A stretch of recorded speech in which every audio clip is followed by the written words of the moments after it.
Okay, I think we're ready. I think we're here. Don't really know. But yeah, welcome back. My name is Bill.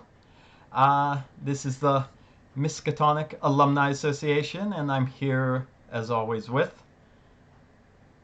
Well, it would be Terrence, I suppose. And yeah, it's been quite a while, so it's good to be back at it despite current situations for us both. Yeah, and we say it's been quite a while, even though I think we're going to upload episode one and this episode simultaneously. But there's been what about a six six month gap between episode one and episode two. Yeah, I think so. With the first episode that people get to see is actually also been recorded while I've been down here in South Africa, right? Yeah, if you didn't watch the episode, which would make sense because it's not online yet. Terrence, you've been trapped in South Africa for over half a year now because of the coronavirus outbreak, right?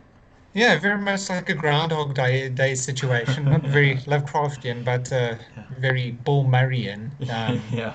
But yeah, so it's actually good to get back at it. I'm glad we can get a chance to make use of this. But I know once I'm back in Shanghai, our production values and time should both be better than what they currently are. I hope so. Yeah, I mean this definitely isn't what we were expecting to do, and this Mm. really isn't the main goal of the channel. But we do, again, as we said in the last video, if anyone's watching this, and anyone does see this, we're not expecting like a rush of people come watch here. I mean, we're not trying to be YouTubers, but I mean, if anyone does watch Mhm. it, clearly you're interested in the material, you're interested in the topic of Lovecraft and weird fiction, weird horror.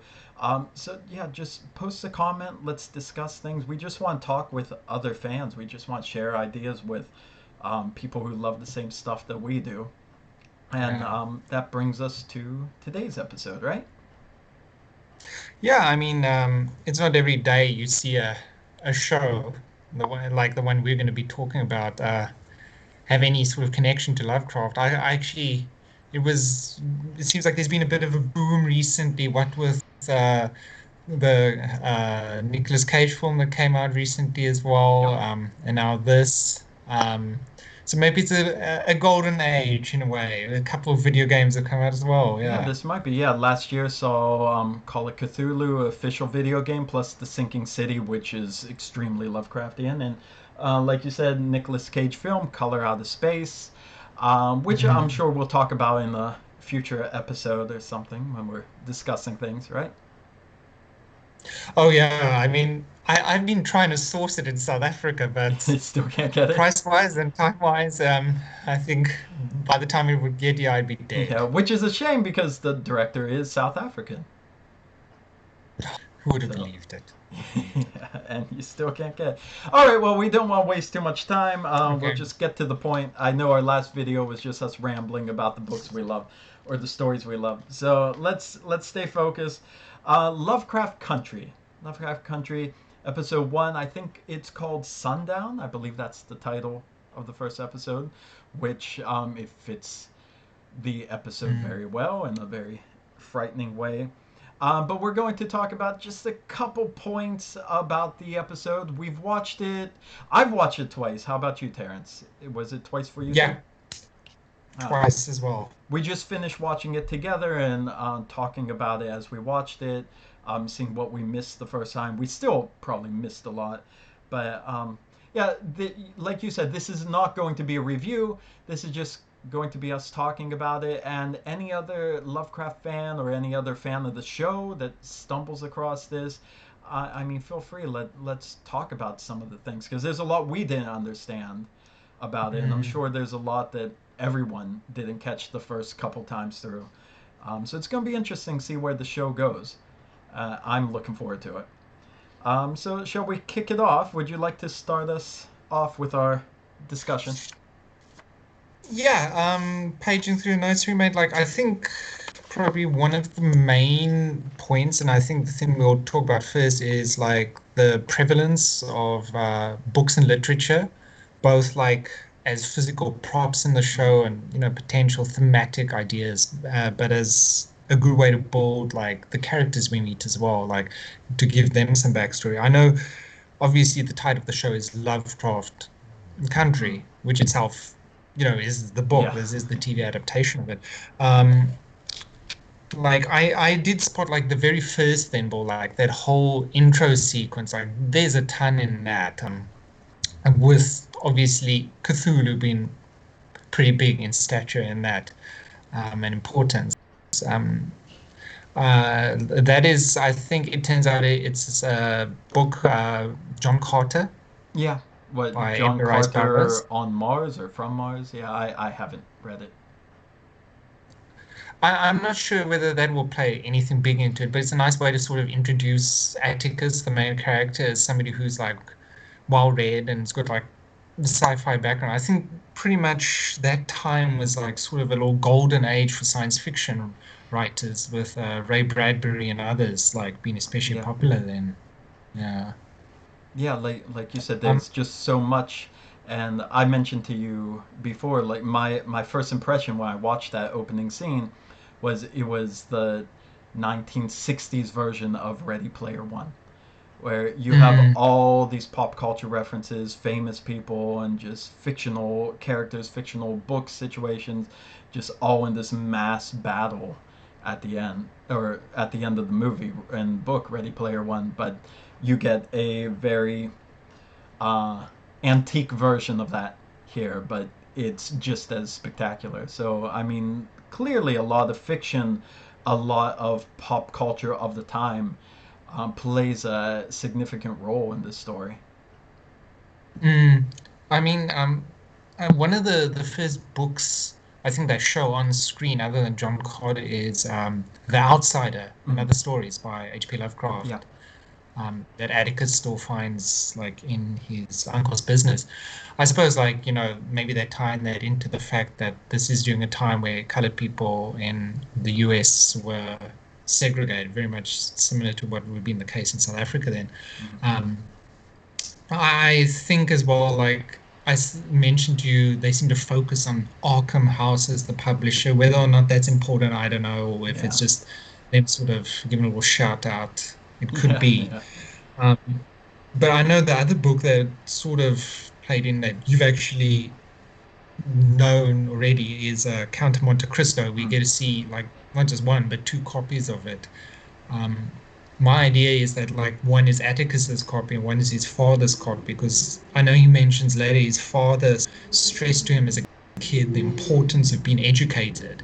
yeah, Maybe in hopes that like one day when he grows up, he's not just going to be stuck in some dead-end manual job that and struggling to make ends meet, but that if he's educated, he can move to something better. But that's really just my idea about that. But I think probably the two biggest books in the show for this first episode are those, as far as I can see, The Outsider and Count of Monte Cristo, both giving us some insight into Atticus's character. Yes. yeah. And I mean, I don't know if you want to talk about anything spoilerish so early, or Mm. maybe wait until the end of the video to mention something like that. I'm kind of assuming that if anyone watches this, they've already seen the episode since we're discussing it. We're not really reviewing it. But I have a couple ideas that just been working around in my head just in the last 10 minutes or so as we're setting up here of Mhm. maybe how those two books might relate to the plot. Again, I should mention I haven't read the book Lovecraft Country, and Same, I yes. chose not to read it until after the TV series finished because I don't want to go in like a Game of Thrones situation where I know what's going to happen, and then like, oh, that was they left out a very important part here, or like I don't like the change they're going to make. I would much rather take them as two separate things and see it as the TV show first. So, I mean, Mhm. some of you out there, you if this is following the book, which I don't know, you may know exactly where this is going, but anything I say is going to be pure speculation. Yeah, I think very much for myself as well. Like I've actually um, gone out of my way to avoid knowing much about the show Same, beforehand, yeah. other than just seeing the trailer. Um, and like I mentioned to you as well, I've seen the book locally, but I wasn't immediately grabbed by it. But Mm. the show might change that. So it will be interesting to see how our opinions evolve over time once we finish the series, you know. Yeah. But yeah, I think in terms of books, I don't think there was much else. Like, I wouldn't say there's a lot of influence from the books as such on the setting. I don't know if No. that's right to say, but Yeah. that was my feeling. Other than like a few more spoilery things towards the end of the Mm. show, I didn't feel particularly like they were there to foreshadow anything as Yeah. such. I'm not sure. Why don't we just, if even if we have anything spoilerish, let's just say it at the time, because again, like we said, it's not really going to be a review, and I don't want to spoil Mm, too much, but I think we should make the points that we want to make, because we're just talking about it, right. mm, So mm, what here's okay. Here's what I'm thinking about at least Count of Monte Cristo is mhm. again like again I haven't read that book either, but I've seen. I mean, I know of the book and I've seen a couple of the film adaptations. So I would imagine the novel has a very similar premise as what you see in the movies, where it's a man who is arrested and oppressed wrongly and sent away, but coming back as a revenge story and with newfound wealth and creating this whole persona for himself. So, what I'm wondering is, could Count of Monte Cristo be a symbol for these monsters, these ghoul like creatures that clearly humans can turn into them? I don't know if they're supposed to be like Lovecraftian ghouls or they're supposed to be something new because they look a little like the ghouls when transforming, but the monsters themselves, they look original. But I'm Mhm. wondering if these are the ghouls themselves in human form at this rich mansion at the end, as in they are the Count of Monte Cristo. They are the ones who have been oppressed and hunted, because remember the town is founded Yeah. by witch hunters, probably going after their kind, and they're coming back here as this big, rich, wealthy family, whatever it is, and it's their revenge story against this town, perhaps, and again, with the Outsider, Lovecraft story, the Outsider is sort of one of the like a the return home of a monstrous person who doesn't realize he's a monster. And Mm. if they're looking for Atticus's family, if they're looking for Atticus's family, they might be descendants of these creatures, of these monsters from there, because they're supposed to be from that area. So maybe Atticus is actually a ghoul or whatever, or a at least a descendant of these ghouls, and he's being lured back into the family of ghouls, and he doesn't realize he's a monster yet. Yeah, But because I mean, yeah, one of the sorry to interrupt, one of the driving forces in terms of the plot in this first episode is that letter hmm, that he purportedly receives from his father, yeah, and it still says like, oh yes, this sort of thing in your past, like you're not aware of your heritage, yeah, yeah, you know, especially with the past on his mother's side. And like his uncle still mentions to him at that point, like, oh, that doesn't sound like your father at yeah. all, Sounds you strange, right? know. So it sort of could tie into that. Like it would be interesting to see from the second episode onwards, Yeah, like who are these people that, yeah. Who you are know, they? during the course of this first episode Yeah, already, like we hear so one of them met his father in a bar there in Chicago and they left from there. They already run in and get saved during the episode by another one of these people. And then right at the end, they're introduced to them in a way, yeah. or about to be. And so that will be interesting. It goes from there, actually, I think. Mm. Yeah, I mean, it's all speculation right now because we really don't know what's going to happen without reading the book, right? Yeah, I mean, I think it sort of also ties into some things like I didn't understand in the Yeah. episode. Yeah. Obviously, look, some of this comes from not having read the source material of it or something, but um, is in terms of the monsters that they encounter at the end of the episode. Early on, he's like they hear sound in the forest, and in Atticus still says the time like he talks about the Shoggoths and how they're this like sort of blob of eyes and that, Mm. and later on the monsters they encounter aren't exactly blobs. They're sort of like you say ghouls, but they're also shown with like a ton of eyes Yeah. all over, and they're sort of fought off with light in like an Alan Wake-esque sort of Mm. way. So some of it I didn't understand, like the sort of use of Lovecraft in terms of character design. Mm. I don't think was very. It's not really important, I think. Mm. At least in the first episode, Yeah. like yeah, all these creatures, but I don't view them as like Lovecraft monsters at all. Like I don't see them. Yeah. I just see them as some sort of mishmash of werewolves or vampires and ghouls, all like sort of put into something that's looks suitable for an HBO show in a way. Yeah. Yeah. They definitely didn't fit the traditional image like you see from the like other fiction that's come out from Lovecraft, but they have elements that you would associate with Lovecraft's creatures.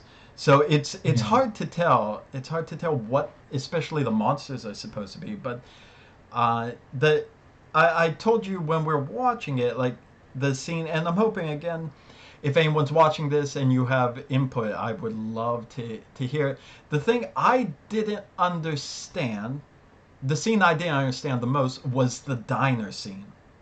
And I Mm, know I kept going on about it while we're watching it, but I I said I get the point. I know what the point is.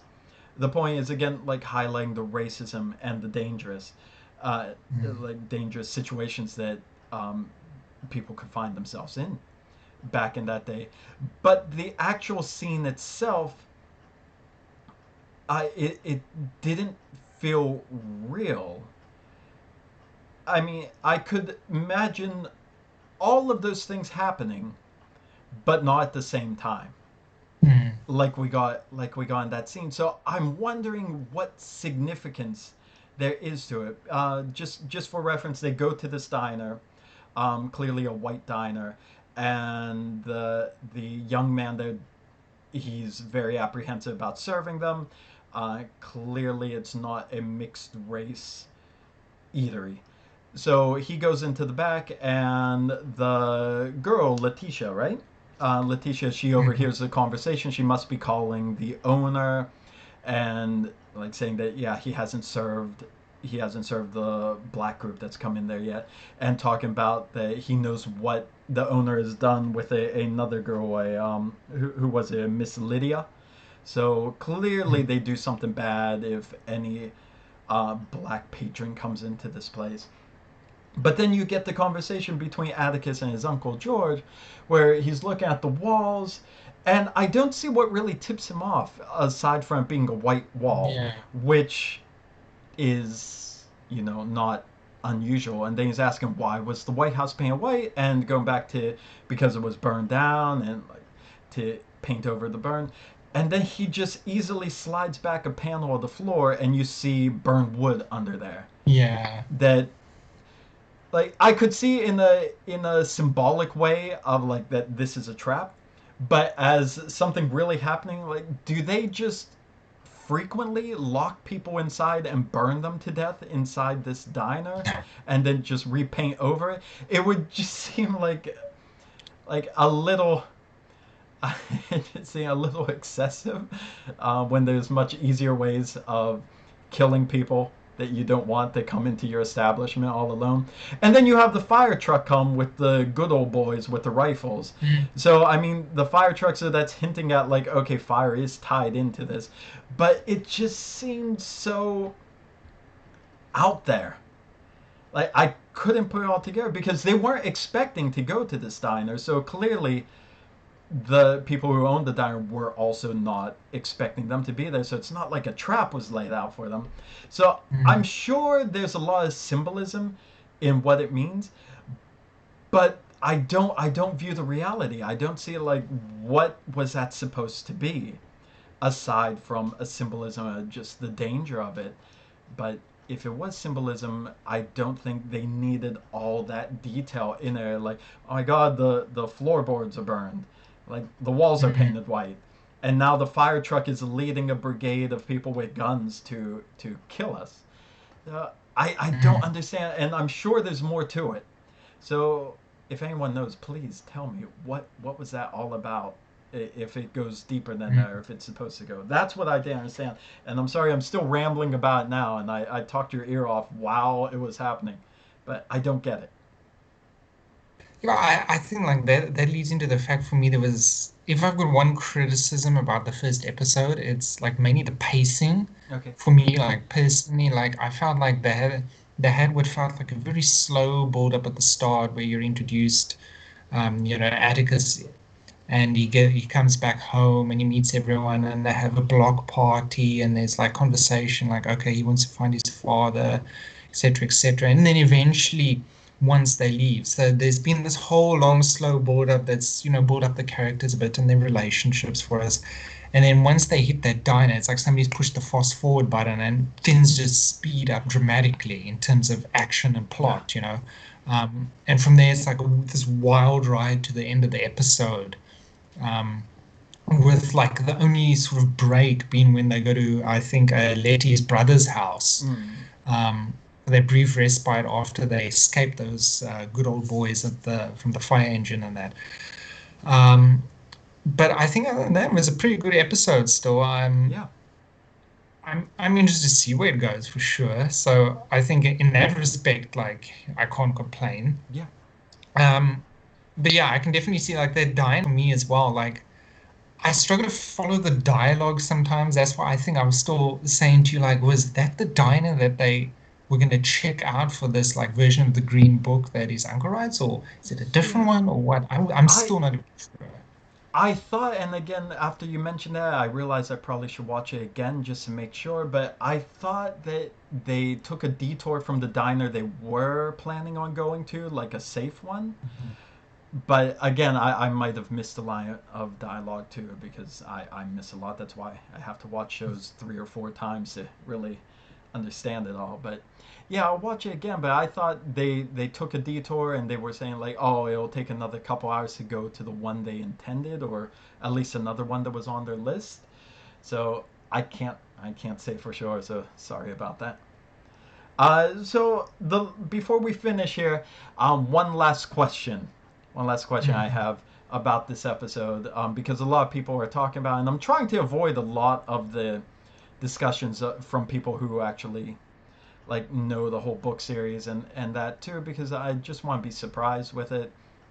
But the last question is this Lovecraftian? Is it Lovecraftian? And that's a word that's thrown around on the internet for everything. Like somebody sees a butterfly with one antenna that's a bit too long for it. And it's like, this looks like Lovecraftian monsters, doesn't it? Like, no, it doesn't. Like, oh, my tea is green. Isn't that Lovecraftian? So I know Lovecraftian is almost a useless adjective these days.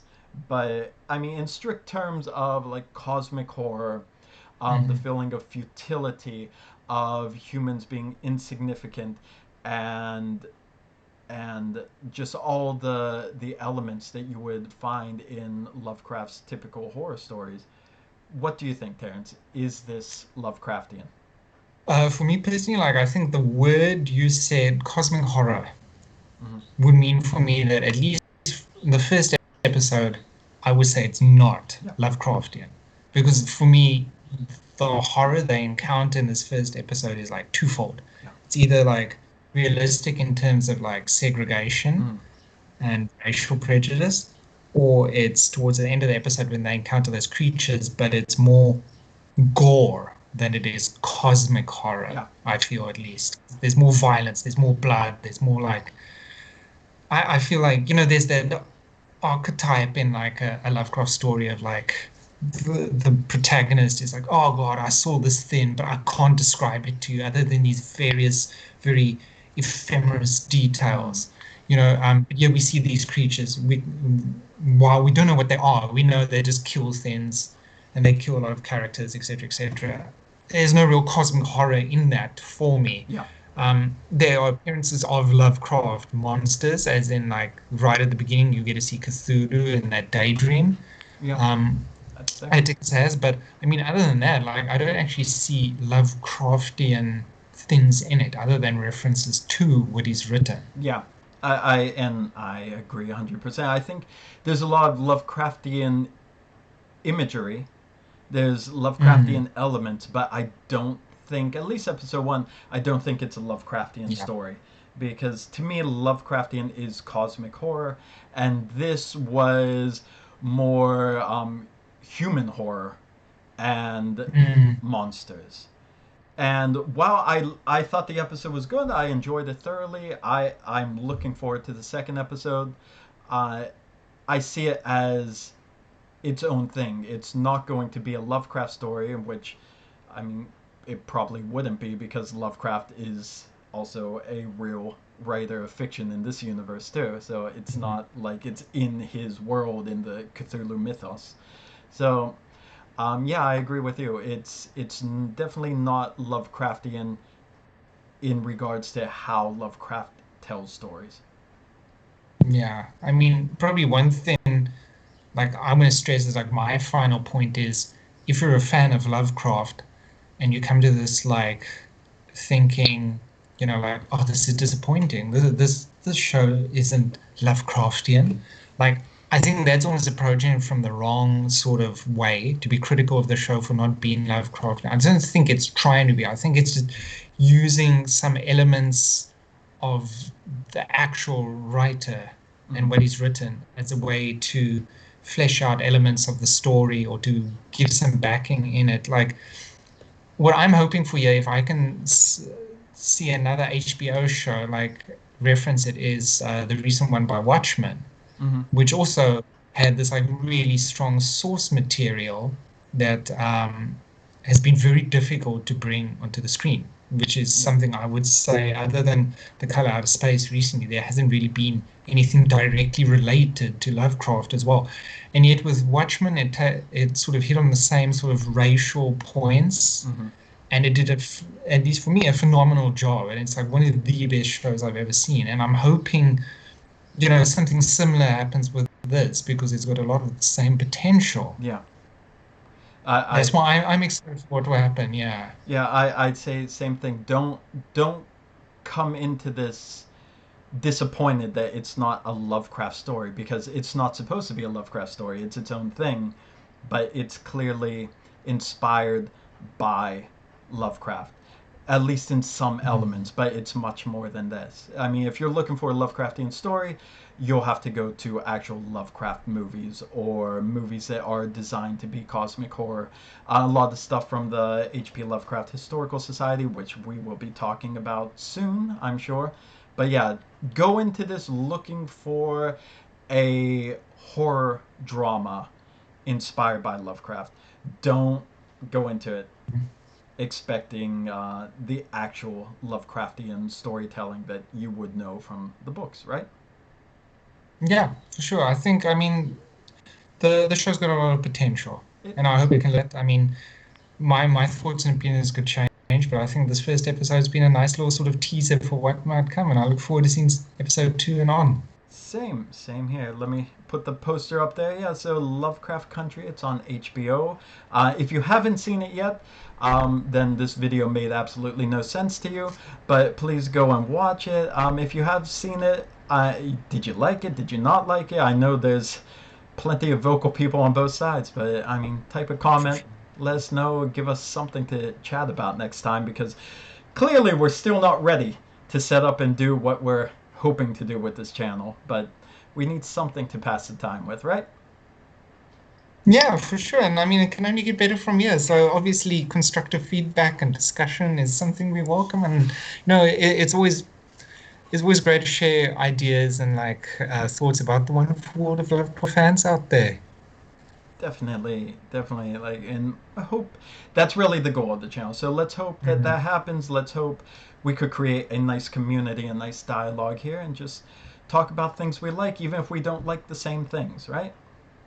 yeah, for sure, definitely. So, yes, looking forward to the next video coming out soon then. Yeah, hopefully, yeah. And thanks a lot. Thanks for waking up early over in South Africa, Terrence. And Oh, my pleasure as always. Well, I look forward to the next one. It's been fantastic as always. yeah, and for anyone who happens to be watching, thank you for giving us your time. Your time's precious, and you spent 30 minutes with us. So thank you very much, and hopefully see you in the future, right? Take Be care. seeing you. Be seeing you. Take care. Goodbye.